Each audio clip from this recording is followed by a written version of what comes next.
Senhora Presidente, senhores deputados, qualquer português ou portuguesa que, tendo estado fora e sem notícias do país no último ano e meio e tenha aterrado ontem, deve ter ficado convencido que estamos a viver dias de grande prosperidade. O tom exultante dos partidos que apoiam o Governo e o ar descontraído dos ministros davam o mote. À noite só faltou aos religionários da austeridade abrirem garrafas de champanhe nas televisões. Tudo está bem quando acaba bem e a política do Governo está a conduzir-nos a bom porto. Será? Vamos então por partes. O país pode regressar aos mercados, mas nunca existirá sustentabilidade da dívida sem crescimento da economia. Podemos ter o tempo que quisermos para pagar os juros, mas a austeridade torna impossível pagá-los. Se persistir o rumo da Troika, não há regresso aos mercados que garanta emprego e crescimento. O Governo está a fazer a festa sobre o nosso enterro. É a economia, estúpido, dizia para si próprio um dos mais recentes presidentes norte-americanos. Alguém no Governo escute Bill Clinton e traga os ministros de volta à terra e ao país. Diz o Governo, todo contente consigo próprio, que o regresso do país aos mercados de longo prazo e a renegociação dos prazos de pagamento se devem ao reconhecimento internacional da política de austeridade e ao cumprimento disso orçamental. A história tem tudo para ser boa, mas lamento não passa disso mesmo. Uma história e das mal contadas.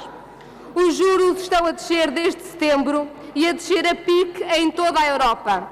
Na Grécia caíram para metade desde que o Banco Central Europeu se assumiu como um credor de último recurso. Na Espanha e em Itália desceram abaixo dos 5 pontos, numa queda superior a 20%. O regresso aos mercados não é, pois, o resultado da ação do Governo. Deitem o pescoço de fora, senhoras e senhores deputados do PSD e CDS, e espreitem para aqui bem perto, para Espanha, Itália, Irlanda ou até mesmo a Grécia, onde os juros estão a cair na mesma proporção dos portugueses. O regresso aos mercados não é também o resultado da execução orçamental. Espreitem, senhores deputados do PSD e CDS, e olhem aqui bem perto para a Espanha. Tornou-se ontem claro que o mais certo é não cumprir o déficit acordado, mas mesmo assim teve um sucesso gigantesco na colocação da dívida.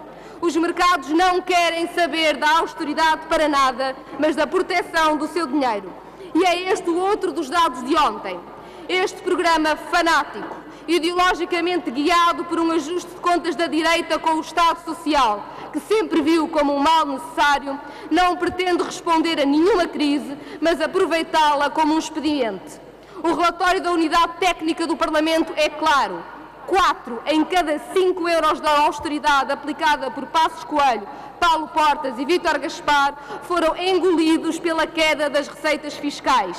Isto não é uma consolidação orçamental, mas a destruição orçamental da economia. Pagámos mais impostos e ainda nos pedem muito mais este ano. Desinvestiram em tudo o que são serviços públicos e ainda querem cortar muito mais.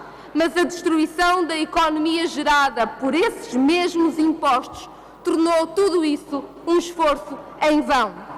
Senhoras e senhores deputados, não só as pessoas não se alimentam de mercados ao pequeno almoço, como diz o apoiante da maioria Pires de Lima, como os dados da economia aí estão para teimosamente contrariar o otimismo de Gaspar. Ainda hoje ficámos a saber, através do Eurostat, que a dívida pública nacional atingiu o valor mais elevado de sempre. São mais 25 mil milhões de euros desde que a direita e a Troika tomaram conta dos destinos do país.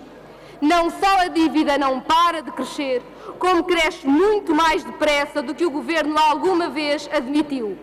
São mais 7 pontos ou 11 mil milhões de euros do que aquilo que estava calculado no memorando.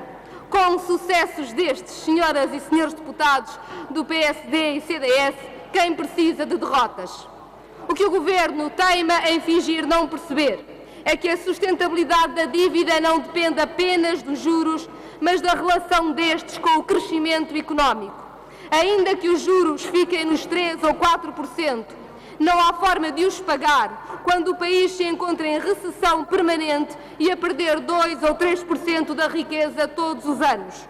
O enorme aumento de impostos, a diminuição dos rendimentos através da diminuição de salário ou dos serviços públicos prestados está a conduzir-nos a um beco sem saída que nenhum regresso aos mercados vai resolver. Sem crescimento económico não há emprego. Sem economia não se pagam dívidas. A austeridade não só é um retrocesso na democracia e na qualidade de vida das pessoas, como está a destruir as condições de sustentabilidade da dívida. A austeridade, senhoras e senhores deputados, não é a solução para nenhuma crise, nem a financeira, para a qual os mercados não podiam ser mais indiferentes, nem a económica.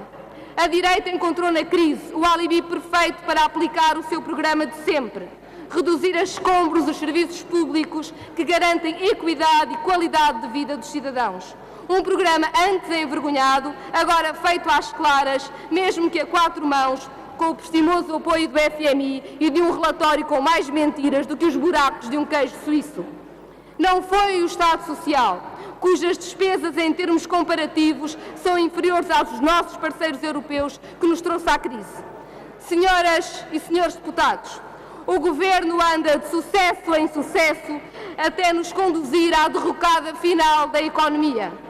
Portugal tem de renegociar a dívida, certamente, mas tem de o fazer em condições que nos libertem deste programa político que está a aniquilar a economia.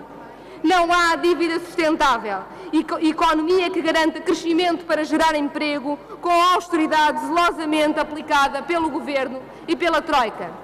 Renegociar a dívida e os juros tem que ser o caminho para, conjuntamente com um sistema fiscal justo, assente na progressividade, termos políticas de crescimento económico para criar emprego. Renegociar a dívida para mais austeridade, não, obrigado.